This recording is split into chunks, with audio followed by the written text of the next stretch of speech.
네, 서울 여의도 광역방송센터입니다. 여의도 초대석, 오늘은 우리 농어촌 문제 얘기해 보겠습니다. 국회 농림축산식품해양수산위원회 더불어민주당 서삼석 의원 스튜디오에 모셨습니다. 의원님 안녕하세요. 안녕하세요. 지역구가 농어촌이 공존하는 전남 영암 무안 신안인데 지난달 26일, 그러니까 지난주 화요일이죠. 국회에서 근본적 쌀 수급 안정 방안 마련을 위한 정책 토론회를 개최하셨던데 이게 뭐 어떤 토론회인가요? 금년 모짜리를 준비할 시기인데도 불구하고 작년에 생산된 쌀값을 걱정하고 있는 것이 대한민국 농촌의 현실입니다. 참 너무하죠. 네. 그래서 다시금 무엇이 문제인가를 전문가들을 초청해다가 네. 대안을 마련해 보는 그런 자리를 마련했었습니다. 물론 이제 네. 공동으로 주최를 했는데요. 거기서도 이렇게 집약된 의견들은 대부분 네. 최저 생산비가 보장된 네. 가격 안정이 주를 이뤘다고 해도 과언이 아닙니다. 네. 이게 뭐 도시에 거주하는 사람들 입장에서는 쌀값 내려가면은 뭐 싸지니까 좋은 거 아니냐 뭐 이렇게 생각할 수도 있는데 이 쌀값 이게 뭐 정확하게 어떤 점이 뭐가 문제인 건가요? 작년 4월 대비 금년선 쌀값이 네. 약 한 15%가 하락이 됐습니다. 15%의 작년 대비. 네네네. 80kg 기준 15%가 상향을 해도 네. 시원찮은데 15% 떨어졌다는 것은 네. 정부의 정책에 문제가 있다는 거 아니겠어요? 네. 쌀값이 또 농산물 가격이 네. 시중 물가에 미치는 그런 영향을 자꾸 이렇게 문제 삼고 그러는데 네. 결코 저는 그건 아니라고 생각합니다. 네. 예를 들면은 네. 가게에서 1,000원의 그 소비를 지출했을 때 네. 농산물 구입비는 100원도 아닌 80원입니다. 네. 1,000원에서 80원. 그리고 공업 제품은 348원. 네. 서비스 제품에 소요되는 재원이 533원입니다. 네.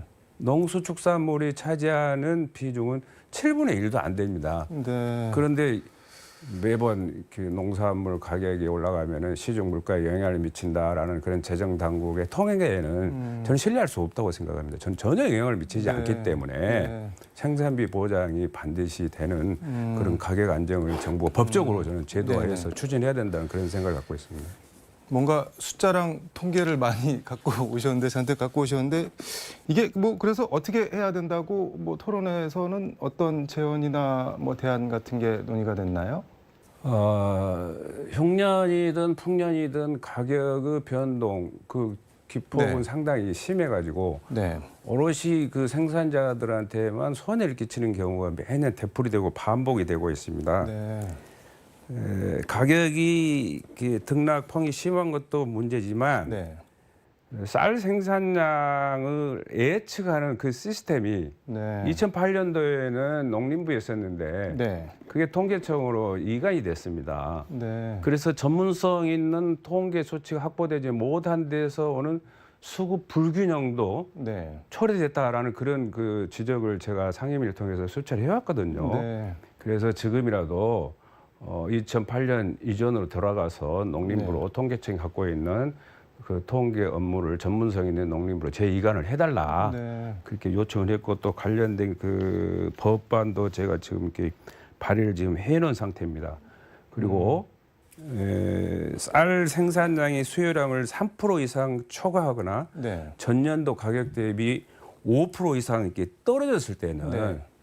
정부가 시장 격리를 할 수 있다라는 그런 그 관련 규정이 있어요. 시장 격리는 뭘 어떻게 하는 건지 좀 쉽게 설명을 해 주시죠. 정부가 매입하는 거죠. 네, 네. 가격 안정을 깨기 네, 위해서. 네. 근데 이렇게 할 수도 있다라는 그런 그 규정이 네. 의무나 강제 규정이 아니어서 네. 제가 이렇게 시장 격리를 해야 한다라고 이렇게 법을 좀 바꾸는 그런 법안을 제가 좀 발의해 놓은 상태입니다. 그게 아마 지금 이 양곡관리법 말씀하신 개정안이 재개정이 되면 네. 이런 되풀이되는 가격 등락폭이 좀 이렇게 정상화, 네. 안정화돼서 농민들에게 소득을 좀 이렇게 보전시키는 그런 계기가 네. 되지 않을까 그런 기대를 갖고 네. 법안이 통과될 수 있도록 최선을 다하도록 하겠습니다. 이게 말씀하신 대로 뭔가 좀 제도적이고 구조적인 해결책이 있어야 될 것 같은데 그 양곡관리법 개정안 대표 발의하셨다고 했는데 또 뭐 다른 어떤 제도적 대안 같은 게 있을까요? 양곡관리법을 개정을 통해서 가격 안정화도 깨야 되겠지만 네. 기후 변화, 이상 기온 뭐 이런 자연 재해로 인해 가지고 네. 피해를 본 그런 생산 농가들에게 대해서만큼은 네. 이게 무슨 그 생산자들의 잘못이 아니기 때문에 네. 국가가 그 피해에 대해서는 보장을 해줘야 된다. 그런 차원에서 제가 그 작년도 6월에 네. 관련 법인 농업재해대책법 개정안을 이미 발의를 지금 해놨습니다. 네. 이것도 이렇게 차기 정부를 잘 설득해서 네. 여야 의원들과 함께 이 법안이 좀 통과돼가지고 네. 정말 그 시름에 겨워하고 있는 생산 농민들한테 좀 희망을 주는 네. 네. 그런 법안이 통과될 수 있도록 그 노력을 하겠다는 말씀을 드리고 차제 우리가 그 물가 차원에서 쌀을 들여다볼 게 아니라 식량 안보 차원에서 쌀을 들여다봐야 된다. 네. 지금 서둘러도 저는 그 늦은 감이 없지 않다고 보는데 이런 측면을 보면은 오히려 생산하는 농가들보다는 이걸 그 관리해야 할 그런 위치에 있는 그런 지방 정부나 중앙 정부 그 인식이 네. 쌀에 대한 인식이 저는 그 좀 속히 좀 이렇게 변화를 좀 가져와야 된다, 전환이 좀 있어야 된다 네. 하는 것을 제가 강조하고 싶습니다. 지금까지 이제 말씀한 걸 짧게 좀 정리를 해보면은 쌀값 등락 폭이 너무 급격할 때는 국가가 개입해서 조정이나 정리를 좀 해줘야 되고 쌀값은 물가가 아닌 식량 안보 차원에서 접근을 해야 되고 자연재해 같은 경우에는 이것도 국가가 뭔가 좀 대책을 보상을 해줘야 마련해서 된다. 그 지금 쌀 얘기 쭉 했는데 지금 의원님 지역구 무안이 전국 제1 양파 생산지라고 하는데 뭐 양파 뭐 좀 더 넓히면 전남이 파, 마늘 이걸 뭐 파속 채소라고 하는 모양인데 이 파속 채소들 가격도 불안하다고 그러는데 이거는 왜 그런 건가요? 모든 농수축산물이 그렇지만 특히 파속 네. 뭐 양파 또 마늘, 뭐 대파 같은 그런 종류의 농산물은 가격 폭등이 쌀보다 더 심합니다. 예를 들면 뭐 수요 공급에서 오는 문제도 있겠지만 네. 특히 그 기후로 인한 그런 문제 이런 것들에 상당히 영향을 미치고 네. 또 공산품에 비해서 저장성이 좀 약하기 때문에 그런 데서 오는 그런 문제들이 많이 있습니다. 네. 이런 문제들도 쌀과 마찬가지로 네. 일거에 해결을 하려면은 그 시설 좋은 그 네. 비축 기지 쉽게 말하면 창고, 네. 창는 경우 창고들이 많이 좀 확보돼야 되겠고 네. 지역사회 보탬이 되지 않겠냐 그런 생각을 하고 네. 있습니다.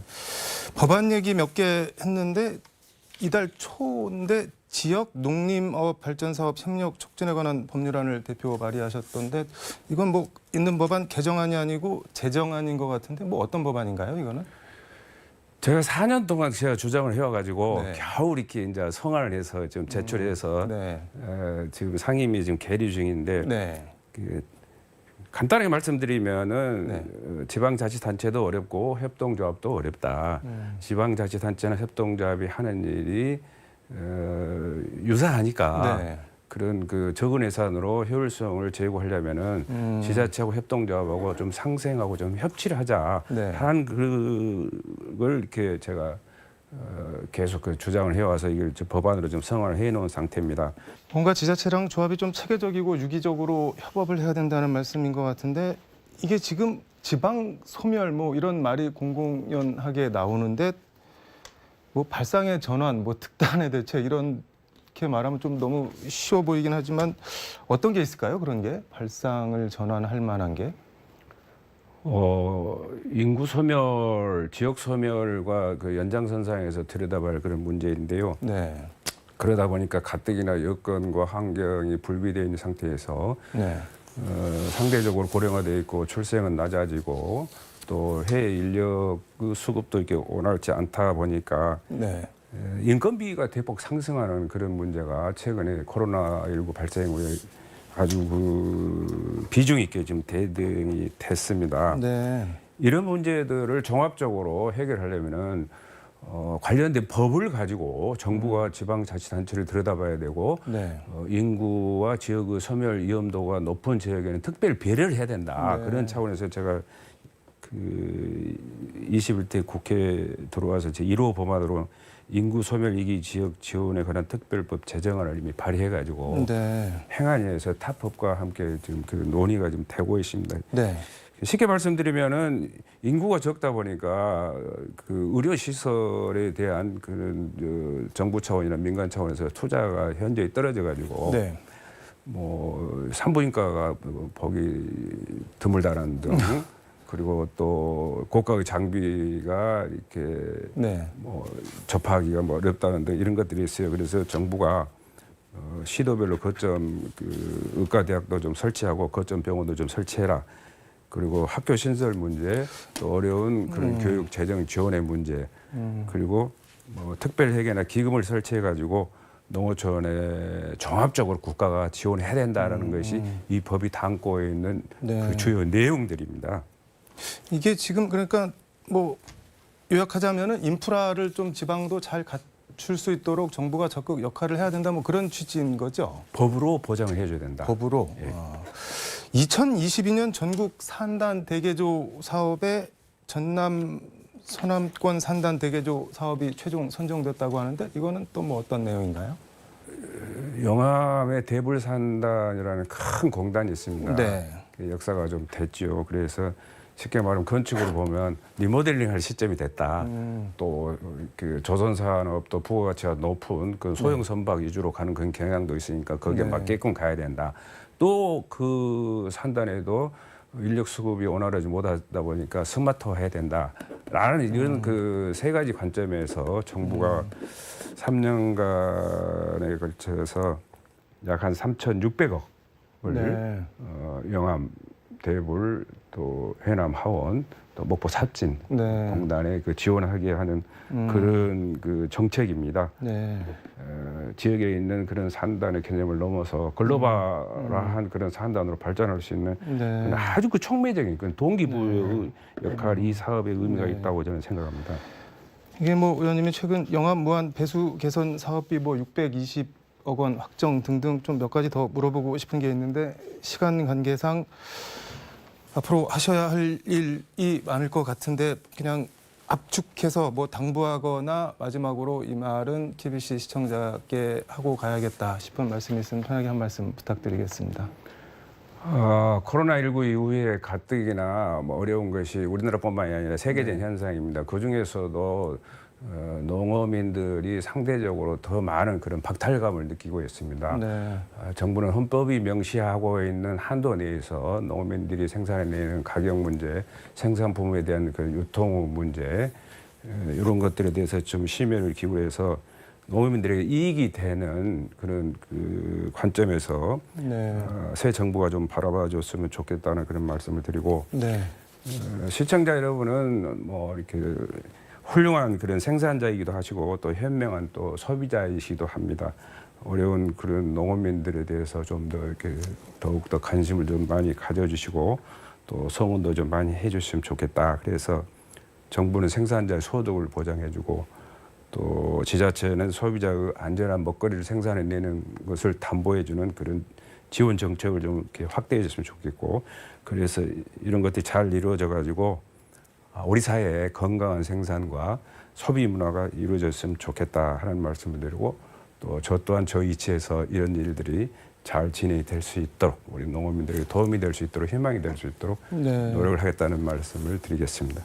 오늘 뭐 얘기는 못했는데 인수위가 세계 최대 규모 신안 해상 풍력 단지 조성 사업을 뭐 재검토하겠다고 밝혔는데 그거 관련해서는 다음번에 한번 의원님 모시고 다시 한번 얘기 들어볼 수 있도록 하겠습니다. 오늘 말씀 잘 들었습니다. 감사합니다. 감사합니다.